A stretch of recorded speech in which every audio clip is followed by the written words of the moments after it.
தமிழ் சமுதாய வரலாறு அப்படிங்கிற டாபிக்லேருந்து கேட்கப்பட்ட 5 கேள்விகள் பார்க்கலாம். சரிங்களா? ஃபர்ஸ்ட் கொஸ்டின், எந்த சமய தலைவர் சமணத்திற்கும் பிராமணியத்திற்கும் சமூக இணக்கத்தினை உருவாக்கினார்?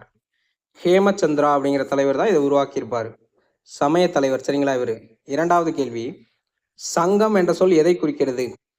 இது கல்வி கற்றவர்களின் அவை அப்படின்னு சொல்லுவாங்க, இல்லை தமிழ் கவிஞர்களின் அவை அப்படின்னு சொல்லலாம். சரிங்களா? மூணாவது கேள்வி, மன்னனை இறை என்று குறிக்கும் வார்த்தையை பயன்படுத்தியவர் யார்? திருவள்ளுவர் தான் மன்னனை இறை எனும் வார்த்தையை கொண்டு பயன்படுத்தினார். நான்காவது கேள்வி, சங்க காலத்தில் தங்கத்தை மதிப்பிடுகின்ற அளவாக இருந்தது டேஸ் ஆகும்? களஞ்சி அல்லனா களஞ்சி அப்படிம்பாங்க. களஞ்சி அப்படின்னா தங்கத்தை மதிப்பிடுகின்ற அளவு. ஐந்தாவது கேள்வி, கீழ்கண்டவைகளில் தமிழ் மன்னர்களின் கூட்டமைப்பை தெரிவிக்கும் கல்வெட்டு எது? ஹதிகும்பா கல்வெட்டு. இதுதான் தமிழ் மன்னர்களின் கூட்டமைப்பை தெரிவிக்கும் கல்வெட்டு. தேங்க்யூ.